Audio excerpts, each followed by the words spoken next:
ပြီးခဲ့တဲ့ဗီဒီယိုလေးမှာကျွန်မက ChatGPT ကိုအခြေခံအသုံးပြုနည်းကိုမျှဝေသွားပြီးဖြစ်ပါတယ်။ဒါကြောင့်မလို့ဒီဗီဒီယိုလေးမှာတော့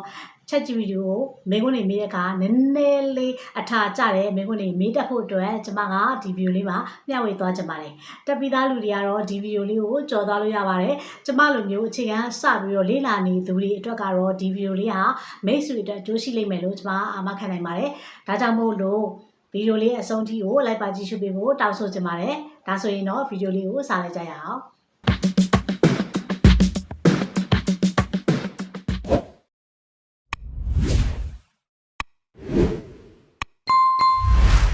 မိတ်ဆွေတို့က ChatGPT မှာ hint ချက်နည်းတွေလောက်ပြီးတော့မိတ်ဆွေတို့သိချင်တဲ့ဗဟုသုတတွေလောက်ပဲမေးမြန်းပြီးတော့ ChatGPT ကိုအသုံးပြုနေကြလားဒါဆိုလို့ရှိရင်တော့ ChatGPT ရဲ့ magic tool တွေကိုမိတ်ဆွေတို့က10%လောက်ပဲအသုံးပြုနေသေးတာဖြစ်ပါတယ်ပေါ့နော်ဒါကြောင့်မလို့ကျွန်မဒီဗီဒီယိုလေးမှာ ChatGPT ကိုဘယ်လိုမေးရမလဲဆိုတော့မေးနည်းလျှို့ဝှက်ချက်3ခုကိုကျွန်မမျှဝေသွားမှာဖြစ်ပါတယ်ပထမဆုံးတနည်းကတော့ကျမတို့က ChatGPT ကိုနေရာတစ်ခုပေးလိုက်ပါပေါ့နော်နေရာတစ်ခုပေးပြီးမှကျမတို့ကခိုင်းတာချက်နေရာမပေးဘဲခိုင်းတာနဲ့ကျမတို့ရလက်တွေအများကြီးကွာသွားတယ်ဆိုတာကိုတွေ့ရှိရပါလိမ့်မယ်ဥပမာအဖြစ်သူ့ကိုပေါ့နော်content တစ်ပုဒ်ဒီကောင်းစဉ်နဲ့ content တစ်ပုဒ်ရေးပေးပါဆိုတာချက်သူ့ကိုနေရာပေးပြီးတော့မင်းကအောင်မြင်တဲ့ content writer တယောက်ဖြစ်တယ်ဒါကြောင့်မို့လို့ဒီအကြောင်းအရာတွေကိုငါ့ကိုပေးပါစလုံးရေးဘယ်လောက်ပေးပါစာရိုက်ရေးဘယ်လောက်ပေးပါဘလို့အကြောင်းအရာတွေကိုတော့ထည့်သွင်းချင်ပါတယ်ဆိုပြီးတော့ကိုလိုချင်တဲ့ format တိုင်းတိတိကျကျသူ့ကိုပေးမယ်ဆိုလို့ရှိရင်မိတ်ဆွေကအရင်မေးလိုက်တဲ့မေးခွန်းပေါ့နော်ပတိမကျcontent တစ်ပုဒ်ရေးပေးပါဆိုတာထက်ကိုသူကပို့ပြီးတော့တိကျတဲ့ပိုပွေးကောင်းမွန်တယ်ပေါ့နော်သူ့ရဲ့အမြင်နဲ့ရေးပေးပါလိမ့်မယ်သူ့ကိုကျမတို့သတ်မှတ်ပေးလိုက်တဲ့ role အတိုင်းသူကကျမတို့ကိုပြန်ပြီးတော့ကောင်းမွန်တဲ့ဟိုပေါ့နော်ချောပွေးတဲ့ content တစ်ပုဒ်ကျမတို့ကိုပြန်ပြီးတော့ပေးမှာဖြစ်ပါတယ်ပေါ့နော်အဲ့ဒါနံပါတ်1အချက်ဖြစ်ပါတယ်နံပါတ်2အချက်ကတော့ကျမတို့ကတိကျတဲ့ contact ပေးတာဖြစ်ပါတယ်ပေါ့နော်အဲ့တော့ကျမတို့ကတမန်ငါရှင်တာပေါ့ငါ့ကို contact idea ပေးပါဆိုတာထက်ကိုမှငါကတော့မြန်မာနိုင်ငံကနေပြီးအောင်မြင်တဲ့ contact creator တယောက်ဖြစ်တယ်အဲ့တော့ငါရဲ့ target ထားတဲ့ audience တွေကအသက်ဘယ်လောက်ကနေဘယ်လောက်ဖြစ်တယ်အဲ့တော့သူတို့စိတ်ဝင်စားမဲ့ contact idea 9ခုပေးပါ10ခုပေးပါဒီလိုမျိုးတိကျတဲ့ကျမတို့က contact ကိုပေးလိုက်ရင်သူကကျမတို့အတွက်ပို့ပြီးတော့အစင်ပြေပြီးတော့ကျမတို့နဲ့အဝင်ခွင့်ကြမယ် contact idea တွေကိုသူကထုတ်ပေးပါလိမ့်မယ်ပေါ့နော်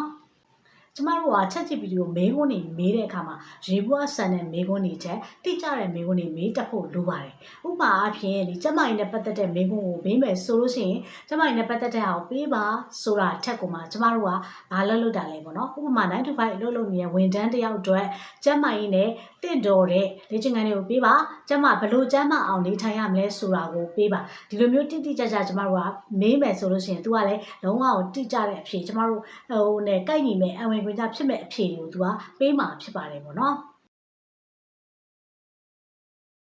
နောက်နံပါတ်3အချက်ကတော့သူပေးလာတဲ့အချက်လက်တွေသူရေးပေးလာတဲ့ content တွေကိုကျမတို့ကတခါတည်းနဲ့လက်မခံဘဲနဲ့အထက်အခါသူ့ကိုပြင်ခိုင်းပါပေါ့နော်အဲ့ခါကြလို့ရှိရင်နောက်ဆုံးမှကျမတို့လိုချင်တဲ့ပုံစံချက်ပို့ပြီးတော့တာလွန်တဲ့ပေါ့နော်ဒီ content တွေကိုသူတို့ကထုတ်ပေးလာနိုင်ပါတယ်ပေါ့နော်အဲ့တော့သူတို့ကတခါတည်းပေးုံနဲ့ဟို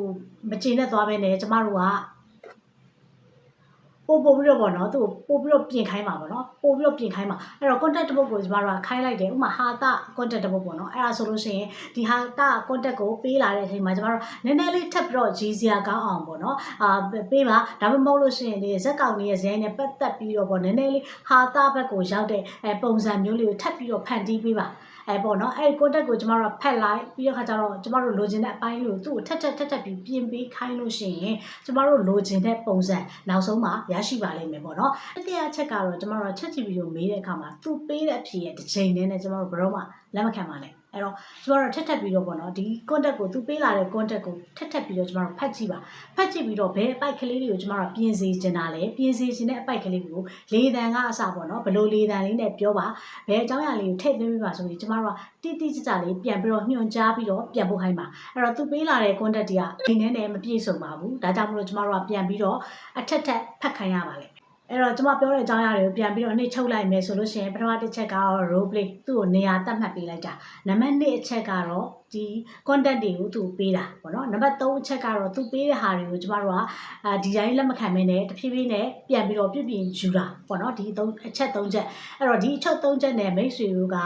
ချက် GPT ကိုခိုင်းကြည့်ပါပေါ့နော်အဲ့ခါကျရင်အရင်ကျမတို့ပေးနေကြ content တွေနဲ့မတူတဲ့ပုံစံတွေနဲ့သူကကျမတို့ပြန်ပြီးတော့ပေးလာမှာဖြစ်ပါတယ်အဲ့တော့မိတ်ဆွေရောဒီ chat GPT ကိုပေါ့နော်ဘယ်လိုမျိုးတွေထူးထူးခြားခြားခိုင်းစေဘူးလဲပေါ့နော်ကျမမသိတဲ့နည်းလမ်းလေးတွေရှိနိုင်ပါတယ်ဒါကြောင့်မလို့မိတ်ဆွေတို့မှာနည်းလမ်းကောင်းလေးရှိရဆိုလို့ရှိရင်လည်းကျမကိုမျှဝေပေးခဲ့ပါပေါ့နော်နောက်ထပ် topic တွေနဲ့ကျမပြန်လာမှာဖြစ်တဲ့အတွက်ကြောင့်မလို့ကျမရဲ့ video လေးကိုကျမရဲ့ channel လေးကို subscribe လုပ်ရသေးဘူးဆိုလို့ရှိရင် subscribe လုပ်ပေးကြပါဦးနောက်ထပ် video တွေမှာကျမတို့ပြန်လဲဆုံတွေ့ပါမယ်ပြီးတော့ကျမရဲ့ video လေးအောက်မှာလည်း comment တွေရေးပြီးတော့ဆွေးနွေးသွားနိုင်ပါတယ်ပေါ့နော်အားလုံးကိုကျေးဇူးတင်ပါတယ်